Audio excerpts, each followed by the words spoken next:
Kuri uyu wa mbere ingenekerezo rya 20 z'ukwezi kwa gatatu umwaka wa 2023 habaye imyiyerekano idasanzwe mu gisagara ca Nairobi muri Kenya, aho isinzi ry'abantu na cane bashigikiye uwari yitoje kuba umukuru w'igihugu ca Kenya Raila Odinga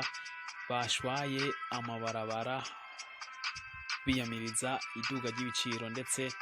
n'ubuzima buzimvye muri Kenya. Ni imyiyerekano rero yari yasabwe na Raila Omolo Odinga, aho nawe yari yayitabiye. Ni imyiyerekano rero yasize umuntu umwe sanzwe ari umunyeshuri yiga kuri Maseno University asize ubuzima, ndetse abapolisi bashika 31 barakomereka, ariko kandi abantu bashika 238 ngo buba bafashwe nk'uko vyemezwa n'igipolisi ca Kenya. Ubuzima busimvye rero niryo shingiro ry'iyi myiyerekano nk'uko vyemejwe kandi vyabandanije vyemezwa na Raila Odinga, ndetse Raila Odinga akaba yemeza yuko iyi myiyerekano ititezwe namba guhagarika, aho kuri uyu wa kabiri igenekerezo rya 21 z'ukwezi kwa gatatu umwaka wa 2023 yemeje nyabona yuko ino myiyerekano izohora iba kabiri mu ndwi, ni ukuvuga ku munsi wa mbere no ku munsi wa kane nk'uko ibinyamakuru vyo muri Kenya bibitangaza, ndetse bikaba vyashishijwe no kuri televiziyo ya KTN nk'uko yariko arabivuga biciye muri conference de presse. Ni imyiyerekano rero nk'uko twatangwe tubivuga ije ishimangira aho biyamiriza ubuzima buzimvye na cane buri mu gihugu ca Kenya, ariko kandi hari na bamwe babibonamwo ni nyungu za politike na cane mu gihe Raila Odinga ndetse na William Samoei Ruto bari bahuriye mu matora mwaka uheze, aho Raila Odinga atigeze yemeza namba yuko yatsinzwe amatora, inyuma yuko aneshejwe n'amajwi arenga gatoyi gusa 200,000 na William Samoei Ruto. Iyi myiyerekano rero bamwe bayibonamwo iyindi nguvu, aho ndetse banashimangira yuko itoba ari ubuzima buzivye gusa, ahubwo ari ibibazo vya politike birimwo. William Samoei Ruto rero asanzwe umukuru w'igihugu ca Kenya akaba atishimiye namba ino myiyerekano yatumweko na Raila Odinga, ndetse agashikiriza yuko bibandanije ibihano bindi bishobora gufatwa. Kuri ubu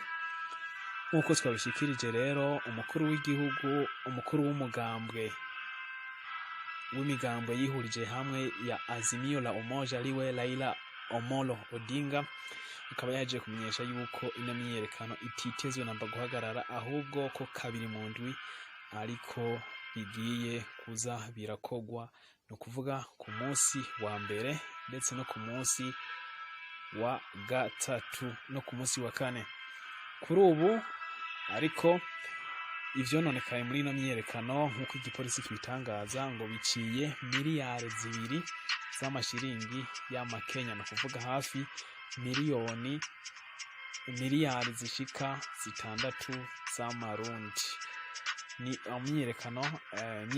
ni miliyari zishika 60 z'amarundi. Bimeze uko mu gihe rero ubuzima muri Kenya naho inyuma yuko mu mwaka wa 2021 ikirere kitagenze neza namba ibintu vyabandanje vyononekara, aho inzara iri ku rugero rudasanzwe, mu gihe mu mwaka wa 2020 inzige zateye kino gihugu ca Kenya, mu mwaka wa 2021 naho imvura ikareka kugwa na cane ibice vy'uburaruko n'ibice vy'ubuseruko bwa kino gihugu. Ibi bikaba vyatumye rero ubuzima bubandanya buzimba ku rugero rutigeze rubaho. Bwana William Ruto ngo yoba yari yarasezeranye yuko uko vyogenda kose ubuzima buzohinduka inyuma y'imisi 100, ngo ariko ivyo yaba yarakoze vyose, haba kugaburira ifungurwa imiryango isanzwe ibuze igifungura, nkuko mwagiye mubikurikirana kuri page yacu ya Vyacu TV